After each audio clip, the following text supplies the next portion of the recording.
Claude Code is the most powerful tool that you can learn right now, and I mean that seriously. In this video, I'm going to teach you how to use it properly, from installation all the way to shipping a real application on the internet. And we're going to do that through 4 complete builds: a landing page, a motion graphics video, a multi-agent AI brainstorm, and a full stack app with user accounts, a database, and a live URL. Each of these builds is designed to teach you 1 or 2 key things about using Claude Code. You don't need to have any coding background, you just need to follow along. So let's dive in. Here's what you're actually going to walk away with knowing how to do. You'll know how to set up Claude Code properly. You'll understand context and how to make sure that Claude Code is always aware of the work that you're doing, which is the difference between Claude Code feeling like a powerful tool versus feeling like Claude Code keeps forgetting whatever you're asking it to do. We'll start by exploring the Claude Code interface, learning how to generate sub-agents for specialized tasks, how to install plugins to expand Claude Code's capability, how to give Claude Code superpowers through skills, how to design and run multi-agent workflows, and finally, how to deploy a full-stack application from scratch. Normally, this would require 4 to 5 different videos to get through, but in this masterclass, we're going to try to do it in under 2 hours. Now, I want to take 2 minutes here to talk about why this matters. The biggest bottleneck for most founders isn't ideas. It's the gap between having an idea and being able to test it. You have something you want to build, but to build it, you need a developer. To hire a developer, you need money, and to raise money, you often need to show something built. That's a frustrating loop that slows down a huge number of potentially good ideas. Claude Code is not going to eliminate that loop entirely, but it's going to compress it dramatically. And you'll see this in action as we progress through each build and really see the potential of Claude Code. Quick bit of context if you're new here. My name is Shub, and I build AI automations for professional service businesses. I document everything that I build on this channel. If you want hands-on help implementing this stuff in your own business, I run AI Incubator Pro. There's more details in the description. Now, let's get to it. Alright, so step 1 is going to be to install Claude Code. The main prerequisite for Claude Code is that you need to have a paid Claude plan. So if I've got this support article open here. The free plan will not suffice. You're not going to be able to use Claude Code. You need to be on the Pro plan, which is $20 a month or $200 per year. Or if you have really heavy usage, you might have the Max 5X or the Max 20X plan. My recommendation is that you start with the Pro plan per month and start using Claude Code. And as you get more comfortable, and if you feel that, all right, your usage is really crossing the limits, and you find yourself getting throttled every so often, and you're getting that kind of output, then you can consider the Max 5X and the Max 20X plans. But when you're learning and just starting out, the Pro $20 a month plan is more than enough. Now, to install and use Claude Code, there are quite a few different options. You can either install Claude Code natively using the terminal, and that's what we are going to be doing in this tutorial. Personally, I just prefer using Claude Code through the terminal. You can also use Claude Code through the Claude application just by going up to the top and clicking on Code, and you'll be hit with this very familiar interface. You can just select any folder to work in and then just start. Or you can use Visual Studio Code, which is an IDE. So I've got Visual Studio Code open over here. You can go ahead and download it from code.visualstudio.com. Download it, set it up. And once you're in Visual Studio Code, go to the left to this little extensions icon, search for Claude Code, and go ahead and install Claude Code from here. For this tutorial, we are going to be sticking to the terminal installation. So let's go ahead and just grab this code. I'm on a Mac. If you're on Windows, you can use either of these commands. Copy. I'm going to fire up a terminal and just paste that in. Hit enter, and it's going to pull all the files and download Claude Code for us. Right, perfect. Claude Code successfully installed. The next step is to just fire up Claude. Since we're not going to take any actions as such, I'm just going to say yes, I trust this folder for now. And if you have not installed Claude Code earlier, it's going to ask you first to log in.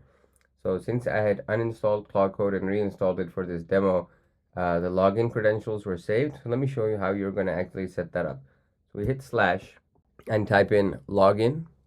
Now you can either choose your existing Claude account with the subscription as we saw earlier, or if you had an Anthropic console account, meaning you're going to use API credits for Claude Code. Personally, I feel that the Claude account is more economical to use. That's what I have. I'm going to hit enter, and it's going to open up a new window to Claude.ai, and it's going to ask you to authorize Claude Code with your existing account. So just go ahead and click authorize. You're all set up for Claude Code. You can now close this window, and we'll see that the login was successful. Press enter to continue. So we have Claude Code set up, and I'm just going to hit Control-C twice to exit out of Claude Code since I am not in a working folder at this time. Now, before we build anything, I want to demystify what Claude Code actually is and how to think about working with it, because the mental model really matters. So most people are going to approach Claude Code like they approach ChatGPT. You type in a request, you get an answer, you copy it somewhere. So Claude Code is a lot more than just a simple chatbot, right? Claude Code actually lives inside your project. It can read every file in the folder that you give it access to. It can write new files, create new folders, modify existing files, delete files, install dependencies and software, connect to external services, and it will see the results of everything that it does.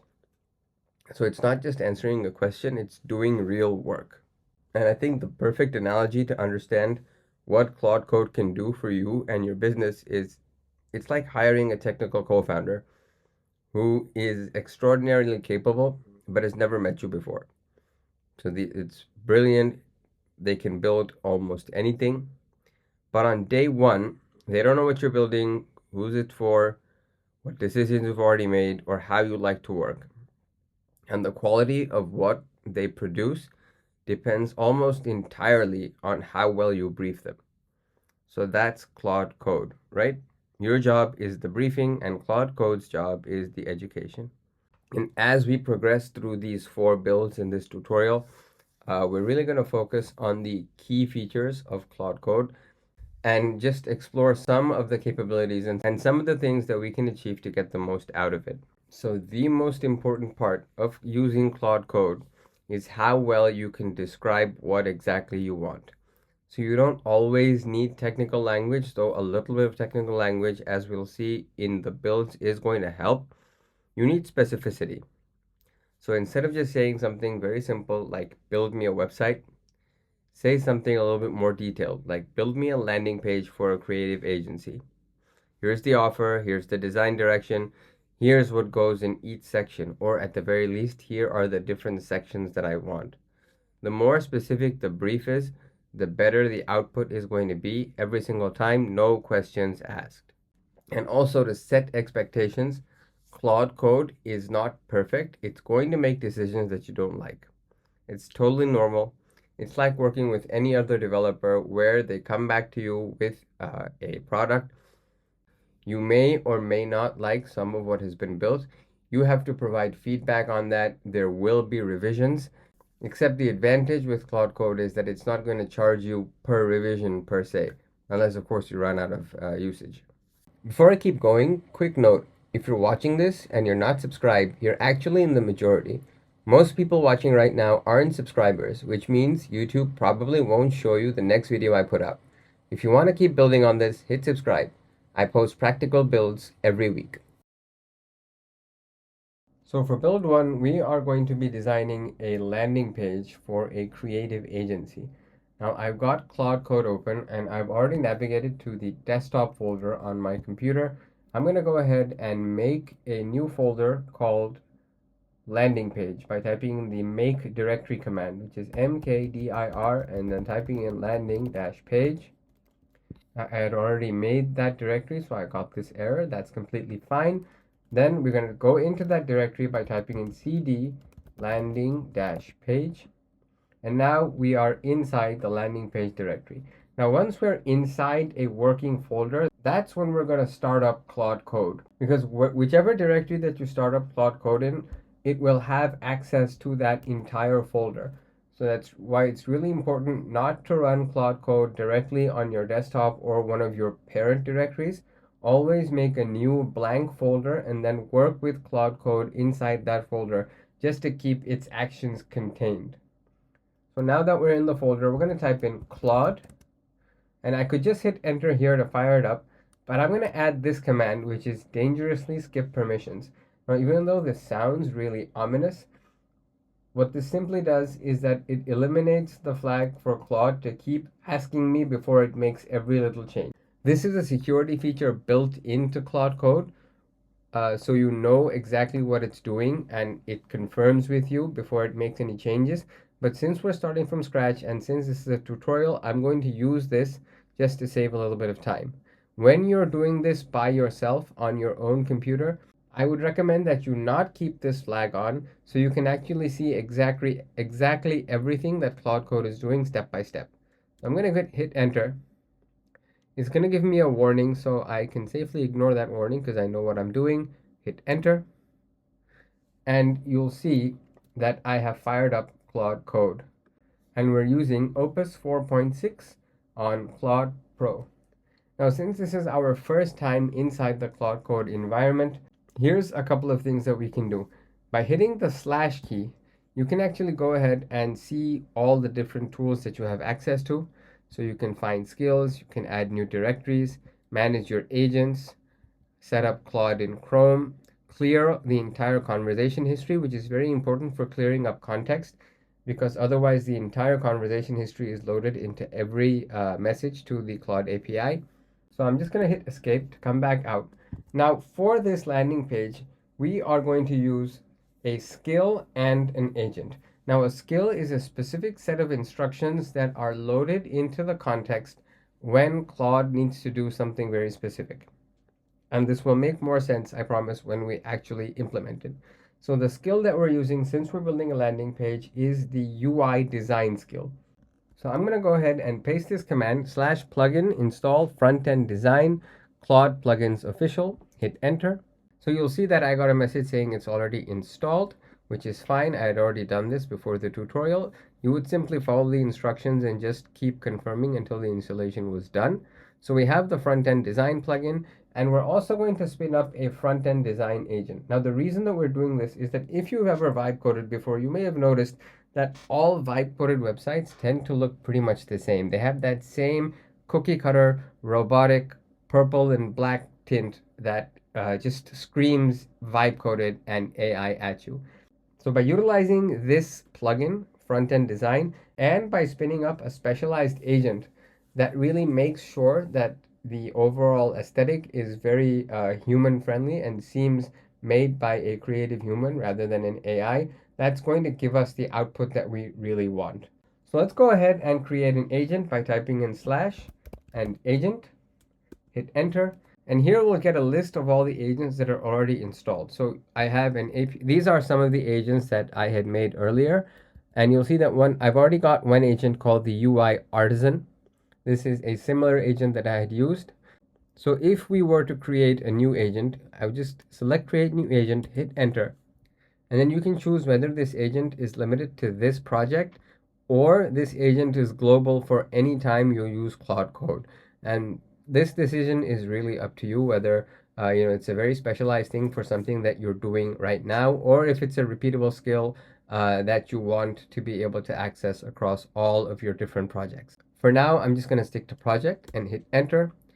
You can either give all the instructions manually, or you can actually just give it a prompt and let Claude generate the agent itself. So I'm just going to click generate with Claude, hit enter, and then we're going to describe what this agent should do and when it should be used. So I have a prompt over here for this agent: an expert UI UX designer and front-end developer specializing in high converting landing pages. I'm going to copy this, paste it in here, hit enter, and then let Claude fill in the blanks and generate the meat of that agent's instructions. Now you can choose which tools it has access to. I'm just going to leave this at the default and hit continue. Now, one of the cool things about agents is that you can save on cost by keeping your main Claude Code instance with a higher level model like Claude Opus 4.6, and then give a lower level model like say Claude Sonnet or Claude Haiku to your agents. This way, when your agent runs, your main session isn't running, so you're not eating up the higher model tokens, and instead you're using cheaper tokens, and that kind of balances out your usage in the long run. So since the UI UX design is good enough for Sonnet, I'm just going to stick to Sonnet, hit enter. You can give it a color, let's give it green. We do want the agent to have memory, so let's hit enter. And we'll see that there is a very detailed description and a system prompt. Let's go ahead and press S or enter to save. And you'll see that we now have a project agent called the landing page designer. So with the combination of the front-end design plugin and the landing page designer agent, we are now ready to give Claude Code comprehensive instructions to go ahead and create a beautiful landing page for our agency. So let me talk you through the prompt. Build a landing page for Forma Creative, a boutique creative agency specializing in brand identity and digital experience for early stage startups.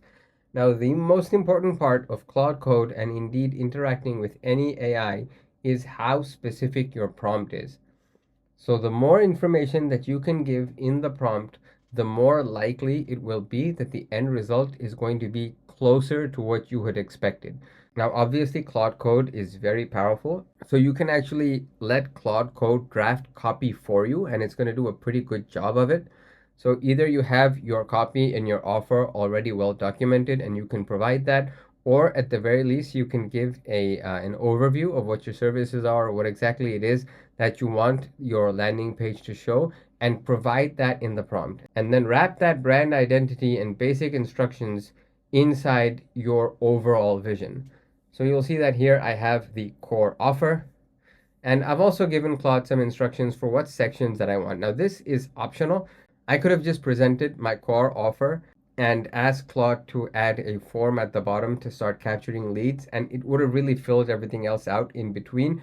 But since I want to be a little bit more detailed and I have an idea of what exactly it is that I want the text to say, I'm going to provide the actual sections to include as well. So let's add a hero with a parallax effect.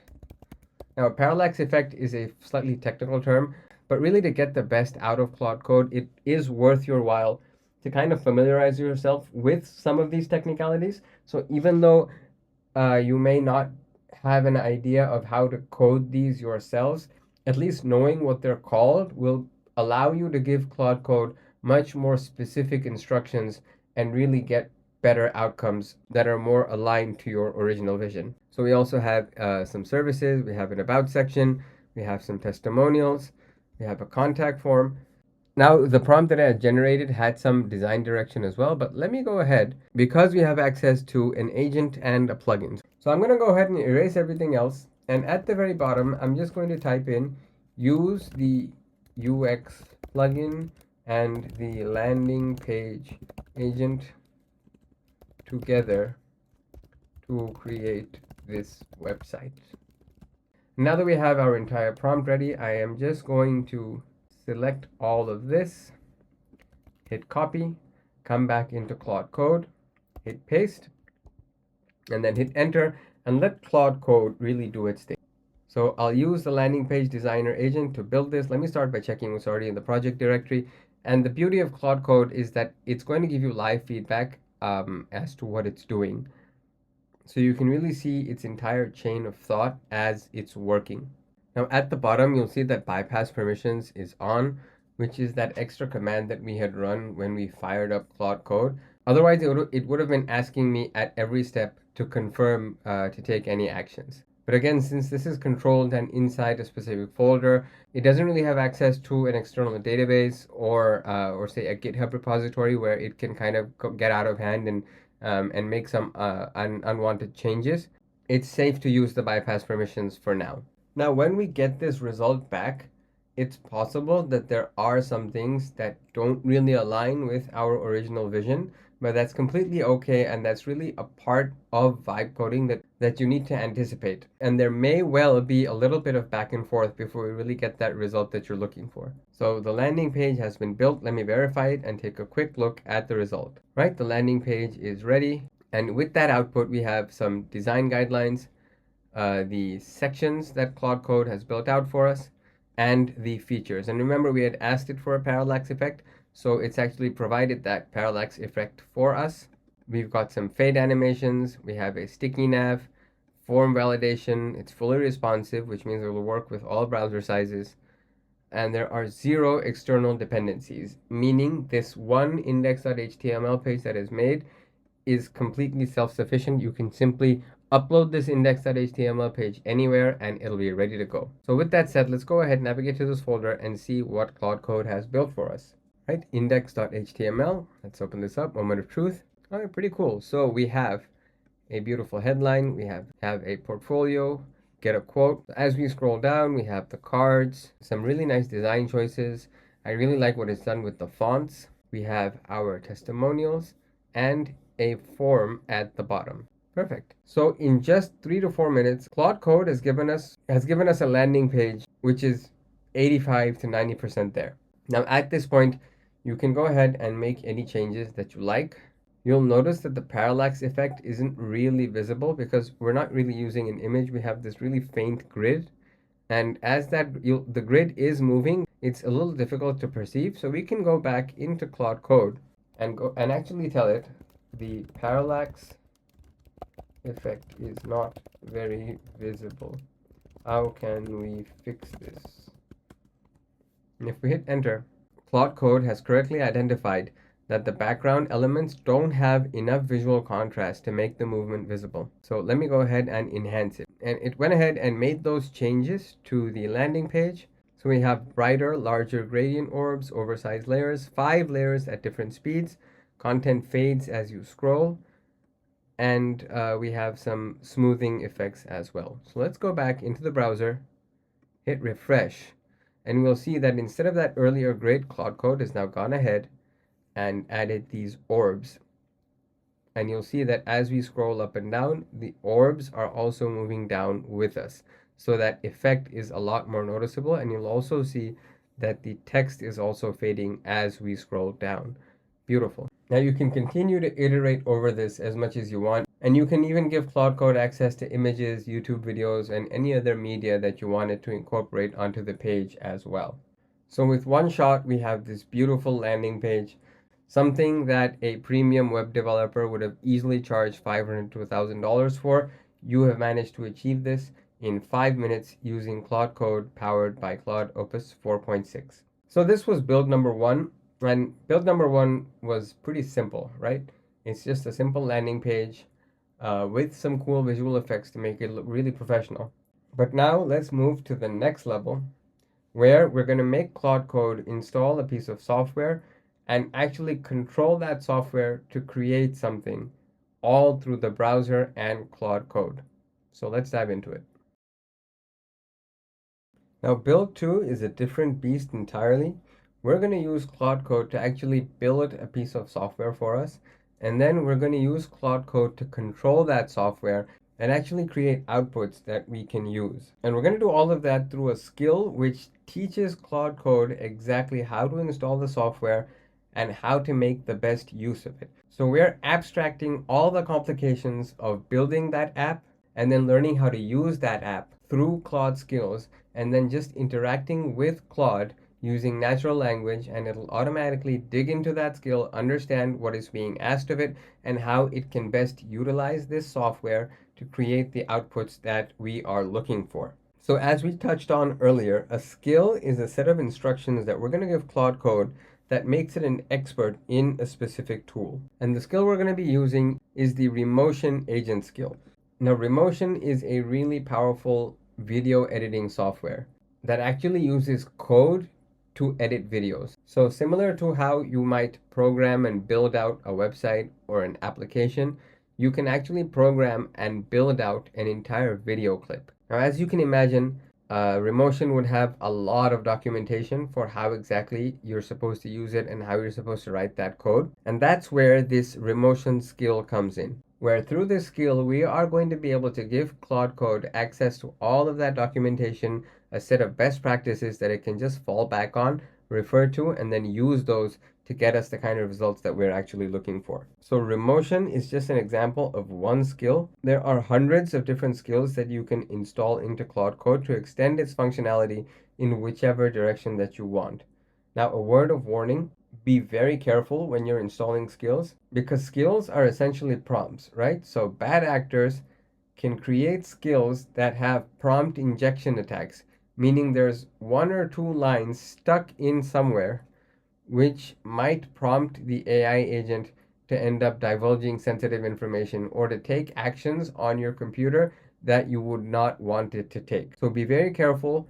Make sure that you're only installing skills from sources that you trust, and ideally read through the entire skill or at least skim through it, or at the very least feed that entire text to an AI like ChatGPT or Claude. Make sure that there's no prompt injection going on anywhere. So to install this skill, we are going to copy this code, hit copy, come back into the terminal, and let's go ahead and create a new folder. This time we're going to call it Remotion.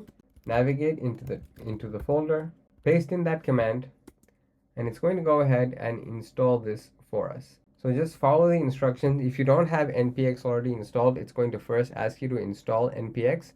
So you can go ahead and do that, and then just keep following the commands until the skill is installed. In the installation, it's going to ask you where you want to install it. So for now, since we're only using Claude Code, I am going to install it to Claude Code by hitting space to select it and then hit enter to go on.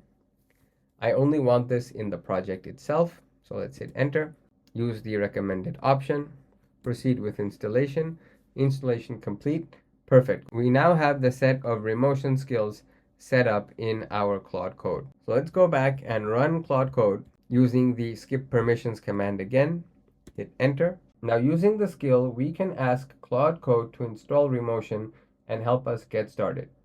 So in simple plain language, I'm just going to tell Claude Code, use the Remotion skill to set up a Hello World project. Hit enter. So you'll see that it has successfully found that skill. It's going to read all of the skill files, understand what exactly it is that we're asking of it, and then we're just going to give it a little bit of time to let it do its thing and scaffold a Remotion Hello World project. And essentially, scaffolding is setting up, much like a scaffold in construction is that outer framework that helps the construction crew actually maintain or build a structure. Similarly, the scaffolding is all of that foundational work that goes in to set up any piece of software. So you can follow along with what it's doing. It's writing some code, it's installing dependencies, and dependencies are other pieces of software that a piece of software may rely on for its functionality. So we'll see that the Remotion Hello World project is ready. Here's what was created. Okay, perfect. And then it's also giving us instructions on how we can launch the Remotion Studio. So to launch, we can just type in this command, which is npm start. Now, since we are in Claude Code itself, we can't run this here. So I'm going to open a new terminal window inside the same folder and then type in npm start. And let's see, hopefully this should fire it up correctly. Hit enter. So let's go ahead and copy this error all the way up to the original command that we had given it. Hit copy and then paste this in and see what Claude Code does to fix this. And really, this is the beauty of vibe coding and Claude Code with these advanced models, is that running into errors is no longer that roadblock or that wall that it used to be. You can simply paste in the error, and maybe 8 out of 10 times Claude Code is going to be able to figure out what the error is and successfully diagnose it and fix it for you in just a matter of seconds. Right? So it's fixed that problem for us. It's asked us to try running it again. So let's go back to the terminal and see if it does it this time. So npm start fired up the browser for us. This entire interface was built by Claude Code for us. So you'll notice that this looks a lot like a video editor, right? You have the timeline at the bottom. You have the main preview over here. We have some compositions and assets over here. We even have a fully functional menu. So that was the scaffolding that Claude Code did for us based on that Remotion skill. And if we hit play, we'll see that we have a simple video set up and ready for us. So we know that Remotion is working. Now for the next step, we can actually go ahead and tell Claude Code to use this Remotion app that it has installed for us and actually go ahead and generate a video for us. So let's go back into the terminal and we can switch over to that original tab. And let's go ahead and feed it a prompt for a 30-second motion graphics intro video for Forma Creative, that same fictional company that we built the landing page for. So we have some basic video specifications, the duration, the dimensions, the format. We're also going to describe the different sequences that we want. So the first 3 seconds has to be this, the next few seconds have to be this, so on and so forth. We have all of this very specific instructions, exactly what it is that we're expecting it to do, and the different graphics that we want it to make for us. And we also have some design rules as well. So let's go ahead and copy all of this and simply paste this in, hit enter, and then we're going to let Claude Code think about how to process these instructions, understand that it has to use the remotion skills to implement this the way that we're looking for, and then actually go ahead and build this out for us. Now, if you were doing this manually, you would have actually had to write all this code by yourself, because remember, the video is represented as code. Claude Code is doing all of that for us based on the skill and based on that app that it has already installed for us. Now, while we're waiting for this, let's go ahead and actually open up that folder and see all of the different files that Claude has created for us. So we have all of these different files, we have these different folders. You'll see that it's a lot of different things. And remember, some of these are directly installed by Claude Code using the terminal, and some of these are files that Claude Code actually created for us. So if we dig into the source, we'll see that there is a hello world file, and that is that video that we had seen earlier. So while Claude Code is doing its work, it's worth pointing out that through this skill, Claude Code is actually taking creative decisions, right? It's now a professional video editor, it's a motion graphics designer, and it's actually ruminating over all of our instructions to generate that motion graphics video. Now again, at this point, your output is only going to be as good as the prompt that you give it. I've actually been using the remotion skill to edit my own YouTube videos before I upload them. So any of the motion graphics that you're seeing in this video are actually all done through this skill and Claude Code.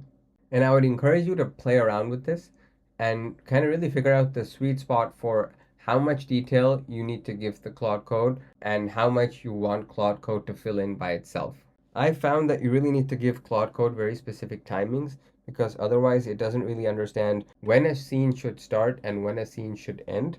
And it's also worth pointing out that what words you want additional graphics for, what words you want to highlight, and what you really want to emphasize. Even if you can provide that much information, Claude Code does a pretty good job of filling in all of the blanks.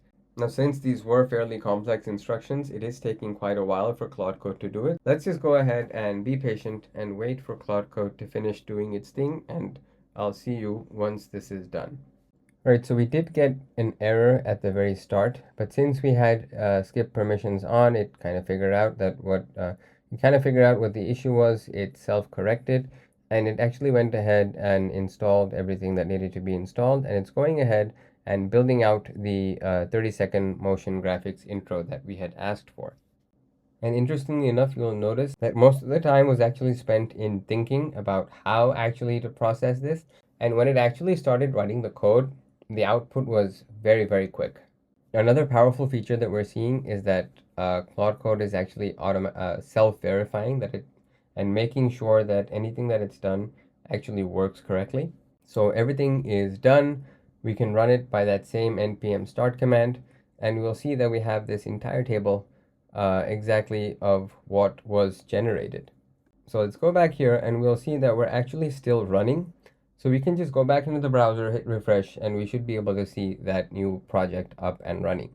So let's just hit refresh, and we'll see that we have Forma Creative here. Let's go ahead and play this and see what exactly it came up with.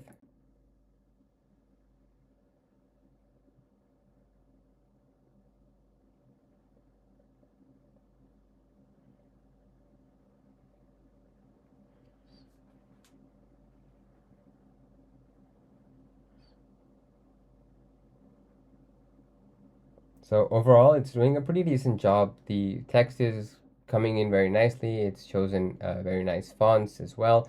The graphics are moving around very nicely as well. Awesome. Now at this point, this seems a little bit plain, so we can actually go back to Claude Code and actually tell it to generate an animation of a website coming to life. So let's go back and tell it exactly that. This is good but seems plain in this same timeline. Add an animation of a website coming to life. So after some ruminating, Claude Code actually went ahead and found a window for it to insert this animation that I want in it. Remember, I didn't specify this. Claude Code actually studied the code and figured out that this is the best place to put it. And then it's going ahead and figuring out a solution for what to do. All right, perfect. So everything is done. Let's go back, hit refresh, and see what Claude Code has come up with.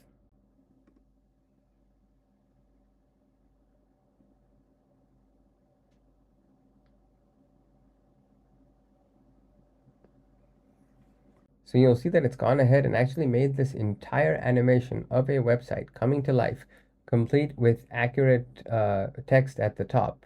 So this is incredible. Remember, we did all of this just by using plain language instructions, which I cannot keep stressing is what makes Claude Code combined with skills so excessively powerful. So to recap, Claude Code installed software, it learned how to use it, it actually went ahead and built an entire motion graphics sequence that you would have had to hire a video editor or a motion graphics designer for. And it did all of that from a plain English description. It also went ahead and made the changes that you wanted it to make. So now, not only do we have a landing page for our website, we also have a brand video for our fictional company built in the same session with the same brand aesthetic. So far we've built a landing page. We've also generated a video. Next up, we are going to explore a capability of Claude Code where it's not necessarily building something for us, but instead it's going to do some deep thinking and research for us. If you're watching this and thinking, I get the concept, but actually doing this in my business is a different story, that's exactly who AI Incubator Pro is built for. It's a small group program where I work directly with agency owners and service firms to build these systems in their business, not just teach the theory. We've got weekly hot seats, one-on-one sessions, and I'll even set up your first 2 automations done for you on day 1. If that's interesting, there's more info in the description. But spots are limited, so don't sit on it for too long. So builds 1 and 2 were about creating things from scratch, where we built out a landing page, and we created some motion graphics for our creative agency client. Now build 3 is a completely different use case, and it's honestly one of the things that most founders are going to use daily once you really get comfortable with Claude Code. So instead of building a product, we're actually going to use Claude Code's research capabilities and reasoning capabilities to run a meeting. So since we're working with an agency, we are going to set up a creative brainstorm in which we are going to use multiple AI agents all working together and talking to one another as they're working. And each AI agent will have a different role. They're all going to be talking to one another. The main orchestrator agent is going to run the entire meeting, and then we're going to get an output from that meeting, the result that we're looking for. And we are going to achieve this using Claude Code's Agent Teams feature. Now, the Agent Teams feature is super powerful because you can really spawn agents in any roles that you can imagine. So we're running a creative meeting right now, but if you wanted, you could run a strategy meeting, you could run a code meeting, you could run an engineering meeting. All you would have to do is give the different roles to your agent team and then have them talk to one another. So if we go to Claude Code's documentation, we'll be able to see how we can enable the agent teams feature. So it is experimental at this time. So we're going to have to enable it by adding this line of code to settings.json. There's also some other things that we need to add to settings.json as well. So we're going to do all of that in one single go. And I'll leave a link to a document in the description so you don't have to fumble around for the prompts and the code. A quick explanation on how agent teams work. So agent teams are different from sub-agents, where with sub-agents, each agent is really working individually, and this agent is working in a silo, this one is working in a silo, and this one is working in a silo. So while they can be working simultaneously, this agent will not have any context about what this guy is doing, and this guy will not have any context about what this guy is doing. The main agent can break up a task into multiple parts and give each part to a single agent, and all of these can work individually, give that result, and the main agent then has to put all of that together. Now, this is fine in practice, except there may be situations where you need your sub agents to actually understand what the other guy is doing, and that's where agent teams really comes in. So with agent teams, you have your main agent, which then becomes the team lead. The main agent generates the team, it creates a shared task list, and every subagent called a teammate here is going to grab its relevant tasks, communicate with other agents, do its work, and then return that result. So instead of the work happening in a silo, the work is now happening together, much like a real meeting where you would have multiple people all sitting at a round table and discussing their ideas with one another. So as you can imagine, this is an incredibly powerful feature. Now there's two ways to see agent teams working. Number one is inside the main terminal itself, where we can use the shift down shortcut to cycle through each teammate and see what each teammate is doing, and actually even give it live feedback as it's doing the work.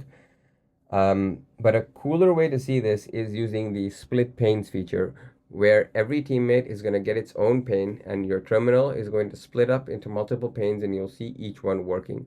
Now, to do this, we require a piece of software called Tmux or Tmux. To install Tmux, we're first going to need to install a package manager called Homebrew. So this is going to work on Mac.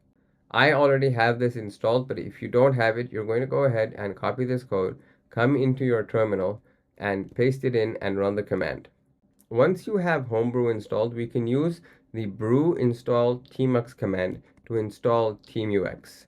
So let's go ahead and copy, come back to the terminal, paste this in, and run it, and just wait for everything to install, and we have a confirmation that it has completed installing. Now next, in order to install and enable the agent teams feature and the split panes view in Claude, we're going to actually have to go into the Claude settings.json file and add a few lines of code. So in your home folder, we're going to navigate to cd.claude, and you'll see that we're in, and then you're going to type in nano, which is a text editor, settings.json, and this is going to load up this file.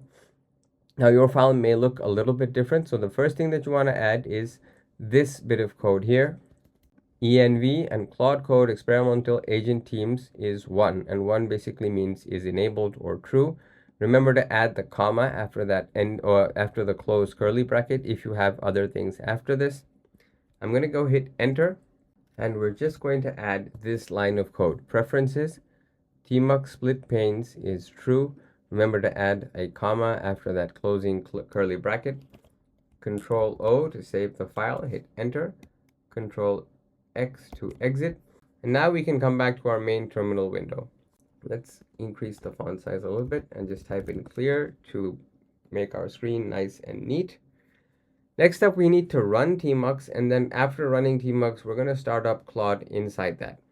So the command to run Tmux is tmux new session -s Claude work. So let's copy this, paste this in, hit enter, and we'll see that we now have Tmux running with that confirmation at the bottom. Perfect. Now we can go ahead and actually start up Claude by typing in Claude. So we can start up Claude by typing in Claude -- dangerously, skip permissions, hit enter, and you'll notice that I am in a new folder called strategy plan. That's fine. So let me go ahead and walk you through the brief and the different agents that we're going to ask Claude Pro to spawn for us. Let's say our creative agency has a potential client called NorthPath. They are a B2B SaaS platform. This is their current stage. And we're also defining a goal for this session where we want to generate a clear creative direction for NorthPath's rebrand that Forma Creative can take into a proposal. Then we have to explicitly tell Claude Code to spawn subagents. And you're going to have to do this using natural language, but generally any kind of language that has that conveys this message, where you're explicitly telling Claude Code to spawn a team of agents, is going to work. So let's just make this more specific. A team of 5 agents and use them concurrently. And we're also going to define each agent, their role, and also give it a little bit of a background. And this really cements that role playing for Claude when it spins up the agents. So we have a brand strategist, we have a creative director, we have a growth marketer, we have a devil's advocate, which is very important in any meeting because the devil's advocate's job is going to be to push back on everything that the other agents say and make sure that whatever they're saying really has substance, and they're not just making it up. They have they have the numbers or the reasoning to back whatever it is that they're saying. And finally, we have a documentation agent. Now, the documentation agent doesn't really participate in the meeting per se. The documentation agent is simply going to synthesize the response into a presentable and readable format for us. So we have rules of the meeting. Agents speak in character at all times. No agent agrees without reasoning. Otto, who is the devil's advocate, must challenge at least twice. The group must reach a single recommended direction by the end. Agents can reference each other directly and build on each other's points, and the conversation should feel like a real meeting, not a list of opinions. And finally, we have some formatting for the output document. Let's go ahead and copy all of this, paste it in, hit enter, and Claude has confirmed that it's going to set up a team of 5 agents to run this brand strategy meeting for NorthPath. Let me create the team first. So that spawned our multiple panes as we expected with Tmux.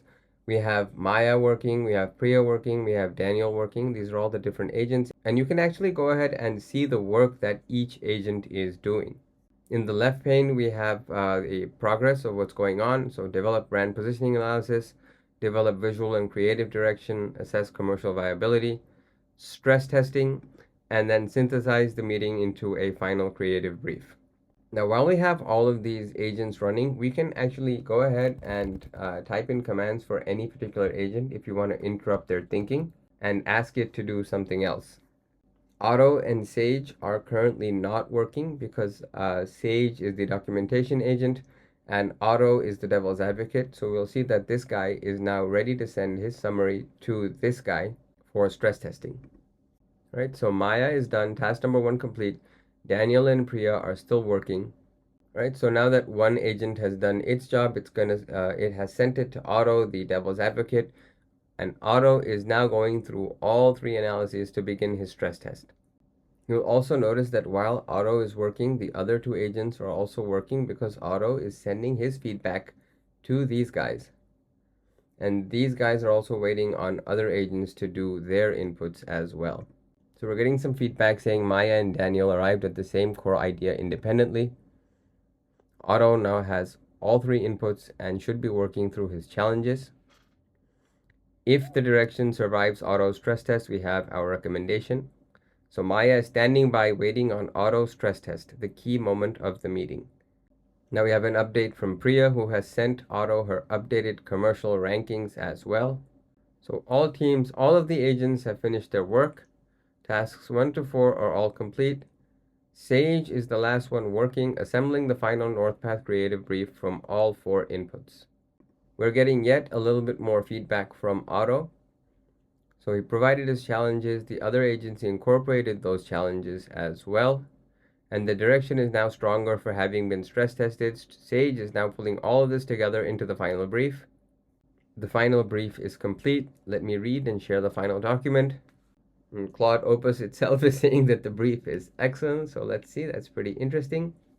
And it's actually going ahead and shutting down all of the agents that have completed their work. All of the agents are now done. And we have confirmation that the meeting is complete, the team is disbanded, and here's what you have. We have a creative brief, final structured creative brief, ready to use as an internal document. And we also have meeting notes, which are individual analyses from all 4 contributors. And finally, some next steps for our fictional creative agents. Let's go ahead and open up these files and see what exactly it is that these guys came up with. Let's open up the individual files to start, and then we can see the final brief as well. Right, so we have Priya, the performance and brand commercial lens. So we have how logistics SaaS companies actually acquire customers, channels that matter most, what a high-performing brand needs in this space, non-negotiables, an assessment framework. All right, excellent. Pre-assessment, before seeing the other guy's directions, here's my steer on what will perform best. Amazing. And you'll see that we have a very, very detailed brief over here. Now this is a bit of information added after Otto's stress test challenge, the tension Otto identified, an honest reassessment, and finally a revised commercial recommendation. Now if we check out Daniel, we'll see that it's also explored a lot of different directions, given a recommendation, strategic alignment, which is combined with Maya's positioning framework, the other agent here, territory strategy, refined recommendation, execution guardrails from Maya's risk flag. So this agent is synthesizing what the other agent came up with, a response to Otto's stress test, okay? And finally, let's dig into Maya's positioning, the real problem, understanding the buyer, strategic opportunity, 3 creative directions, my recommendation, and finally, if we come to Otto, we will be able to see the different challenges that it put together.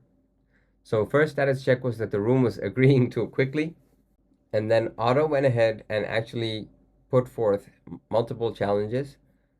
Challenge 1, challenge 2, and it also identified which agent is responsible for that. Challenge 3, and then finally giving a verdict and a recommendation. So these were the individual notes, and after all of that, Sage, the synthesizing documentation agent, went ahead and created the final creative brief for us. So we have a positioning challenge. It's also going to provide any rejected directions from the earlier noise and the recommended creative direction, which was Wayfinder, right? So we have the core idea, the tone of voice, the visual identity, the messaging hierarchy, sales performance, key risk, and proposed next steps. This is just an example of what you can achieve with agent teams in Claude Code, because once you understand this pattern, you can really apply it to almost any complex problem and have that problem examined not just by one smart agent, but by multiple smart domain-specific agents, all talking to one another, all collaborating to kind of get you that best possible output. You can also feed existing data into a meeting so that the agents have more information to work with. That'll just make the result that much more powerful. So to recap, we ran a multi-agent meeting, 4 specialists debated a real creative brief, and a documentation agent synthesized the output into a usable document that our creative agency can present to their client. So far we've built out simple landing pages using plugins and subagents. We've also built out software and controlled that software using Claude Code skills. And we've also set up multiple agent teams. And we've also set up multi-agent teams to work on very complex problems. So that's 3 builds down. And now let's move on to build number 4. Everything we've built so far has been standalone. A file, a video, a document. In build 4, we are going to build a real application that runs on the internet. It has a real database, user accounts, and it's going to be the backbone for this creative agency to run their entire operations. All right, build number 4, a real application that we are going to deploy to the internet. It's going to have its own database. Multiple users can log into it. They can create and update data, and that data is going to persist, pretty much like any web application that you use on the internet today. Now, this is the build that most founders may assume is out of reach without a technical team, but with Claude Code, and especially with the method that I'm going to teach you in this video, we are going to be able to build out a fully functional and working application in less than half an hour, hopefully. So by the end of this, our fictional company, Forma Creative, will have an internal tool that their whole team can log into and use right away. Now, this is the most complex build, and the one we're jumping straight into prompting is going to cost us the most time. So it's going to be worth our while to really flesh out the prompt correctly and try and ensure that we have as few mistakes going in as possible. Because even though it's Claude Code and it's running Opus 4.6, mistakes are going to be inevitable, and we are going to have to test every feature of the app to make sure it's working as expected. But that's totally normal, and it's a part of development, which I will show you as we do it, so you can learn by watching. Now, as the complexity increases, the planning also should increase. The builds that we've done up to now have been fairly simple, from a landing page to a simple video, and a meeting simulation. This time, there's going to be a lot of different things in play. We have a database, we have authentication, we have the actual app itself, we have the interaction that the user will do with the app. So all of that really has to be factored in and thought through beforehand before we start Claude Code on the build project.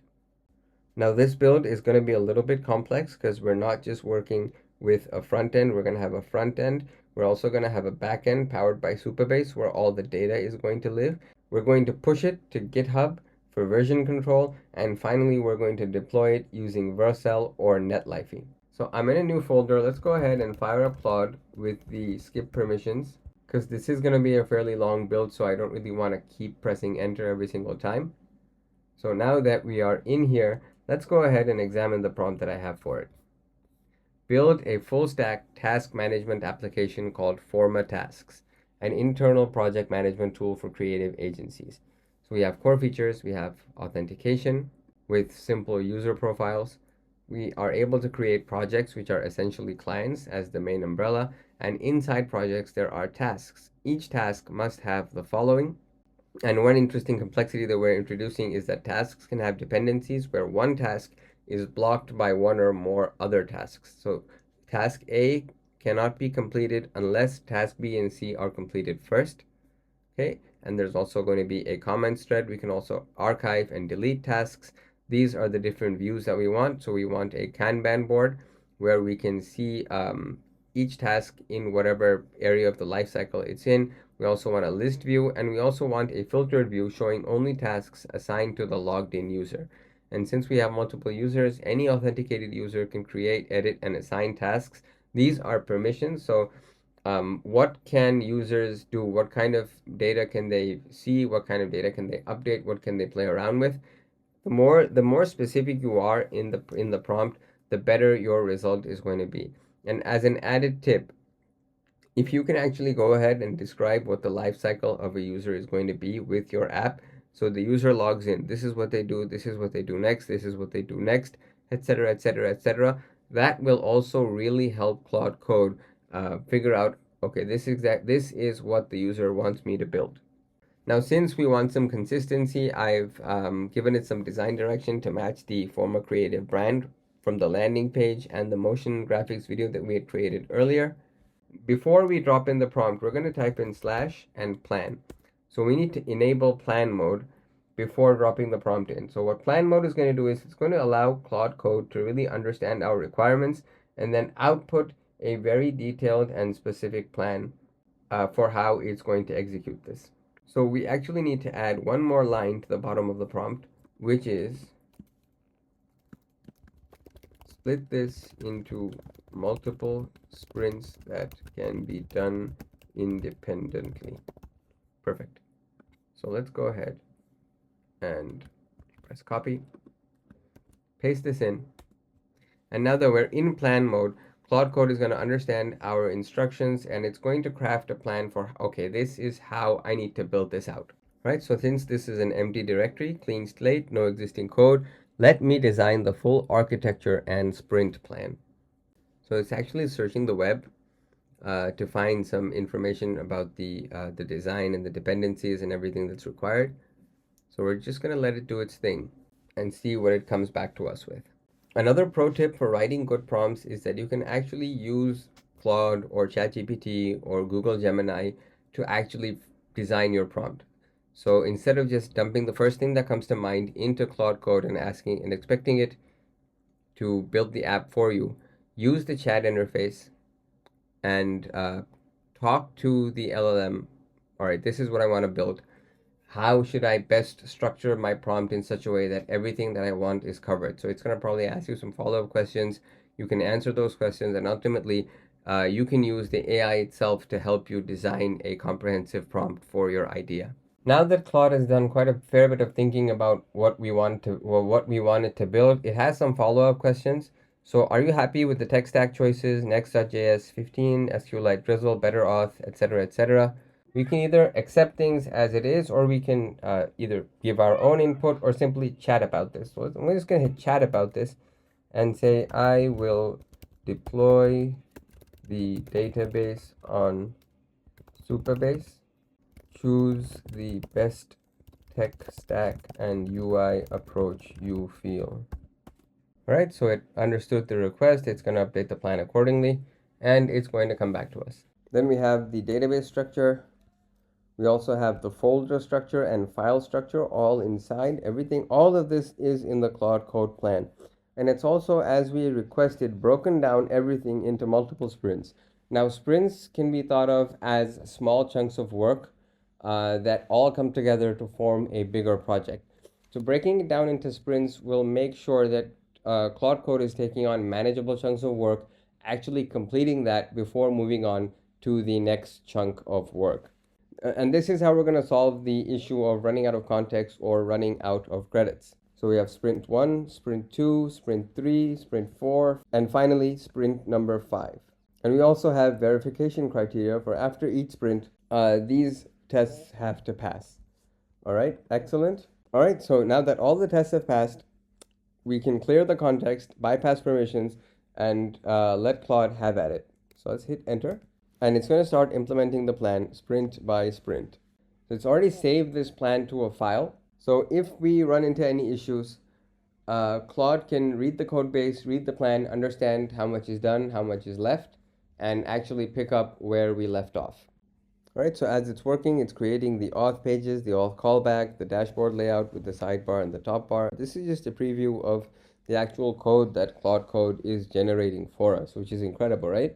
And since we had instructed this to work in sprints, it's actually creating each sprint, and as soon as one sprint is complete, it's then moving on to the next sprint, then to the next one, and to the next one, until ultimately we have our final app ready to go. So while we're waiting for this to complete, it's useful to understand how web applications actually work, and indeed how all applications work, right? So with apps, you have a front end, which is what the user interacts with, and then you also have a back end and a database. So the database is where all the data is stored, and the front end pulls data from the database and shows it to the user depending on what permissions are enabled. So whenever you're planning an app, you have to think about both things. You have to think about the front end, and you also have to think about the back end and the database. The back end can also contain functions that run asynchronously, which means without any direct interaction from the user. So let's say you have something scheduled to run at a specific time. All of that goes into the back end, right? The front end only loads when the user interacts with it. The back end is where all the data processing and all of the calculations actually happen.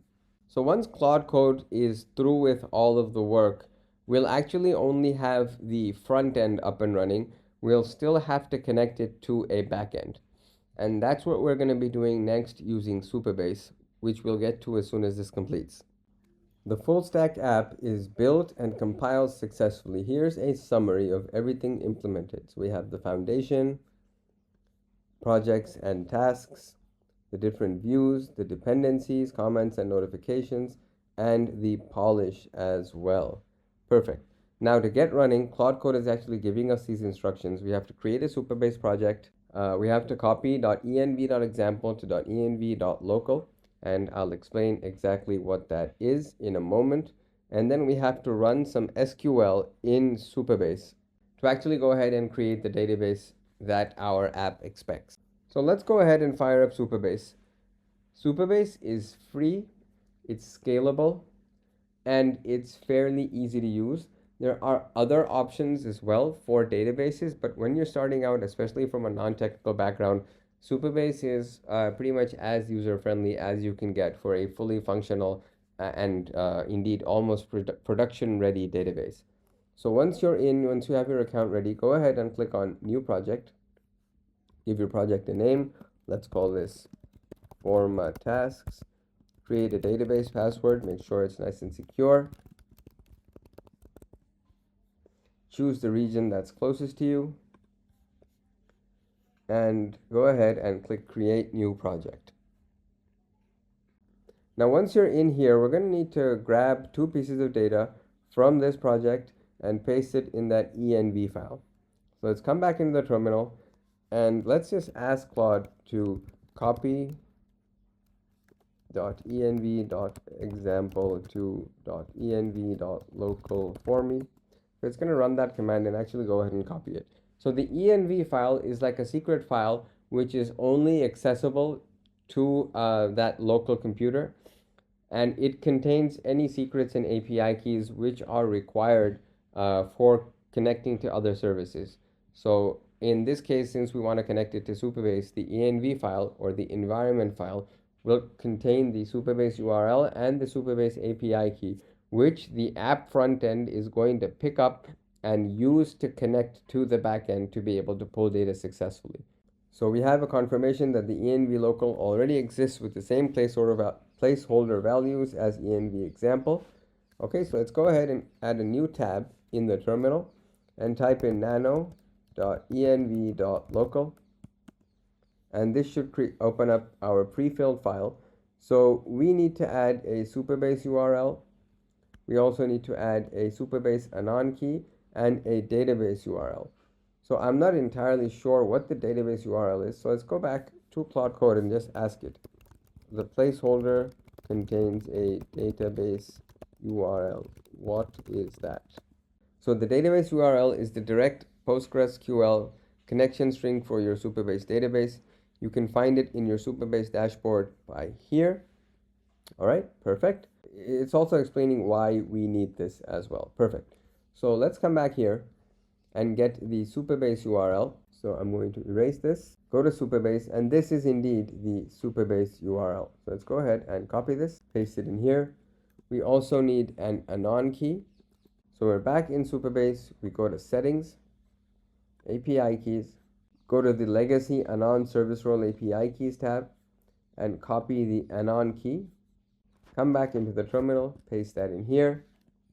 And finally, we need our database URL, which, as we saw here, looks something like this. So let's come back over here to the overview, and we'll see that we have our direct connection string over here, except the port is different.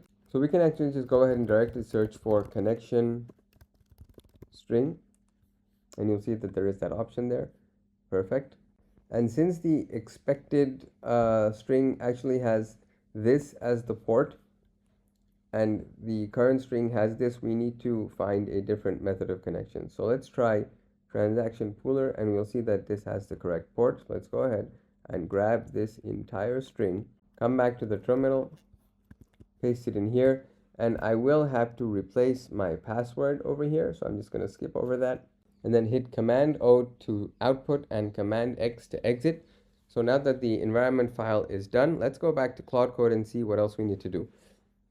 Run the SQL in Supabase/setup.sql in the Supabase SQL editor. If we navigate to the folder that we're working in, you'll see that there is a Supabase folder and a setup.sql file. So I'm going to open this file with a text editor, copy all of the file's contents, come back into Supabase, and then go to the SQL editor. I'm going to click here, click paste, and then click run.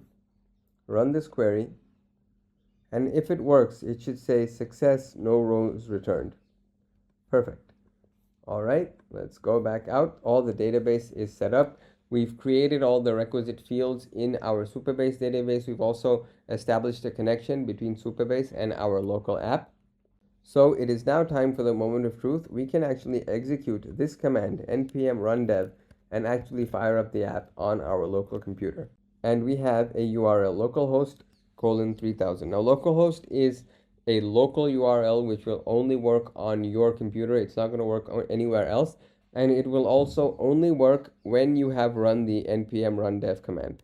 So let's go ahead and copy the URL, come back into the browser, and load this up. All right, format tasks, everything looks good. Let me just go back into Supabase, go into authentication, come down to sign in / providers, and I'm just going to disable confirm email for testing. In production, you would need to keep this on just to avoid any spam, but I'm just going to say save changes for now. All right, so we're back in here. Let's go ahead and create a new account. So here's our new app. It's all ready to go. Create account. All right, excellent. So we have our app all ready to go. We have tasks and projects. We also have our user ID. We can sign out. We have notifications. Let's go ahead and create a new project. Let's call it Claude Code Video. Give it a color. See these nice little touches that Claude Code has done for us. Give it a description. Planning the Claude Code video. Let's hit create project. And we'll see that we have the Claude Code video project ready to go. Now, inside this Claude Code video project, we can go ahead and create new tasks. Let's call this test task. Description, A, B, C, D, E, F, G. Status is in progress. Priority is high. Let's give it a due date. Let's say next week. And assign it to myself since there's only one user right now. Let's go ahead and create task. It's going to create that task and it should end up in progress. And okay, so it did indeed come up. Perfect. So we can view this as a board. We can view this as a list as well with the status and the priority. We can also see who this is assigned to. Perfect. We can move the task from one stage to another. Now we can click here and expand this, and we'll see that when you're expanding the task, this is kind of messy and the styling doesn't look really good. It's really cramped up. So let's go back to Claude Code and tell it when I expand a task and it comes on the sidebar, the left margin is really cramped. All right, let's hit enter. It's going to read the code, figure out what the issue is, and then it's going to go ahead and fix it for us. Now, the really good thing is that when we point out an issue, it actually agrees with you saying, all right, I see the issue. And then it's going to go ahead and fix that. Okay? The header and body now both have generous spacing from the edges. And you'll see that that automatically fixed the problem for us. Incredible. We can also write comments. So let's say hello, post. So it saved that comment for us. It also who made the comment and when that comment was made. Perfect. Now let's exit out and see how this works with multiple users. So I'm going to sign out, create a new account.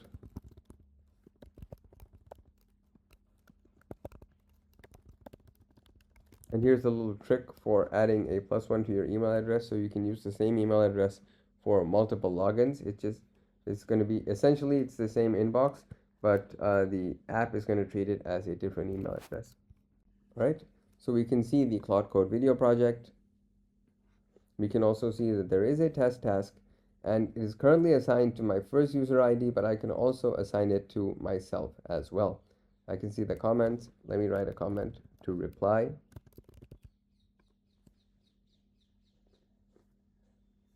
And we'll see that there was the reply as well. I can delete my own comment. Perfect. Let's try to create a new task and block it with this one, because that was one of the features that we were looking for. So new task, create task. And now that there are multiple tasks, we can block this task by another one. So let's go ahead and select test task here to block it. Perfect. Save changes. And now we should not be able to change this status unless test task moves into complete. So if we hit in review and try to save changes, this should throw an error. All right, so the task was updated. Okay, let's see. Maybe the issue is that you cannot complete the task. Okay, so you can also complete it. So there's another bug that we have. Let's go back into Claude Code and tell it about this bug. I created a task and blocked it with another task that was in the backlog, I was still able to complete the new task while the blocking task was still in backlog. Let's go ahead and ask Claude Code to figure this out for us. Now, the reason that I'm showing you all of this is that it's a very natural and necessary part of development where you're actually going to have to play around with your app. You're going to have to test it out, make sure everything works as expected. And if anything isn't working, that's when you have to come back to Claude Code and ask it to fix it for you, right? So it found the issue that the dropdown that we used to change that the dropdown didn't enforce the blocking rule. It only checks during drag and drop on the Kanban board, which actually it did not check as well. So let's go ahead and see what change it makes for us.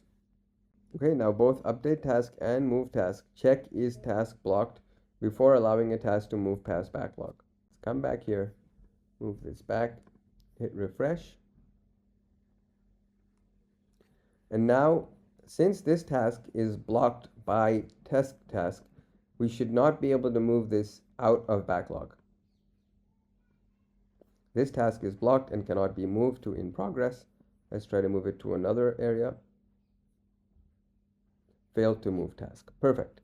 Now, if we were to complete this task and then try to move this one, it should work successfully. Right, so this is throwing an error again. So let's try this one more time. Yeah, still throwing an error, so we have to go back into Claude Code and ask it to fix this. Okay, I moved the blocking task to complete, but the block task still can't be moved out of backlog. At this point, you should have a pretty decent idea of what kind of things Claude Code can really knock out of the park right away, and like where complex logic comes in and there's more rules that the app has to check. That's kind of where it misses out on some things, which is why the manual testing part is just that much more important. Okay, so it's found that the is task block logic looks correct. The problem is in the update, and it's actually going ahead and doing a lot of thinking, and it went ahead and found the issue for us. Okay, perfect. I need to filter to only include blockers that aren't complete. Now, not only did it find it in one area, but it found the same pattern in other areas, and it went ahead and it's going ahead and trying to fix both. All right, now perfect. It says that it's fixed, so let's go ahead and see if we can actually move this task now.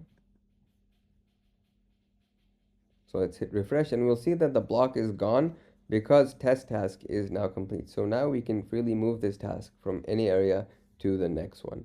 So there you have it, a fully functional task management and tracking app. This is obviously fairly simple. You can now build and add any more features onto this as you need. Let's go ahead and push this to GitHub and then deploy this app to the internet so we can actually access it from a browser anywhere in the world. For deployment, we are going to use GitHub. So go ahead and make a free GitHub account. And once you're logged into GitHub, we're going to create a new repository for this account. And you can think of a repository as like a bucket for any kind of code or app. Let's go ahead and click new. Give this a name. So let's call it Forma Tasks Demo. Give it a description, YouTube Task Tracker. Choose visibility. I'm going to make this private since it's only for me. Create repository. Perfect. And now in quick setup, we can just go ahead and grab this URL, copy this, come back into the terminal and actually just go ahead and tell Claude Code to push this entire code base into GitHub. Now there are a few steps in between. You have to have Git installed onto your computer, and once you install it, you're going to have to log into Git as well. Now I've already done those steps, but if you've not done those steps and you just ask it to push directly, when it tries to do that, it's going to realize that you're not logged in, you don't have Git installed, so it's actually going to just do all of those steps for you, and it's going to walk you through them. Now, the importance of GitHub is version control. At this point, we have a functioning and working app. So when we push this to GitHub, essentially we are creating a snapshot of this app. And we're going to add some notes to that saying that, all right, this is the app that we built on February 21st. These are the features that it has, and these features work. Now, let's say you want to update the app or you want to add some features, you want to make some changes. What you would then do is pull all of the code from GitHub onto your computer, make some changes, and then create a branch on GitHub and then push your new code to that branch. So this way you can build out new features without breaking what's already live and working for your users. Once you do the testing on the branch and everything works, then you can merge that branch with the main branch to push everything to live. So it's an excellent way for version control. You can also give other developers access to your GitHub repos. They can pull all of your code and play around with it. They can look at it. They can make their changes. They can make their own branches. You can have multiple people making multiple branches. And then finally, once you're satisfied with everything, you can just combine all of those branches into a single one. Right? So we have a confirmation push to GitHub. Your .env.local with credentials was not included because that file is ignored. It's only for the local computer. We are going to add those variables again when we set up the deployment. So if we go back to GitHub and hit refresh, we'll see that we have all of our code over here. Perfect. So we can publish this using Vercel or Netlify. Both are a very similar process. So go to netlify.com, sign up for a free account. I'm just going to log into my existing account. And you'll see that I already have some websites that I've already deployed from my GitHub. I'm going to go ahead and click add a new project, import an existing project, and we're going to import the project from GitHub. So click GitHub. You're going to be asked to connect your GitHub account to Netlify, so just follow the prompts to do that and find the repository that you want to deploy. So it's the Forma Tasks demo repo. Click there. Okay, give it a project name. I'm just going to call it Forma Tasks. Right, so the URL is available. Perfect. The branch to deploy is main. Perfect. And we do need to add the environment variables from that env file over here. So I'm just going to go ahead and do that. I'm going to show you one and just going to do the rest and going to click the deploy button.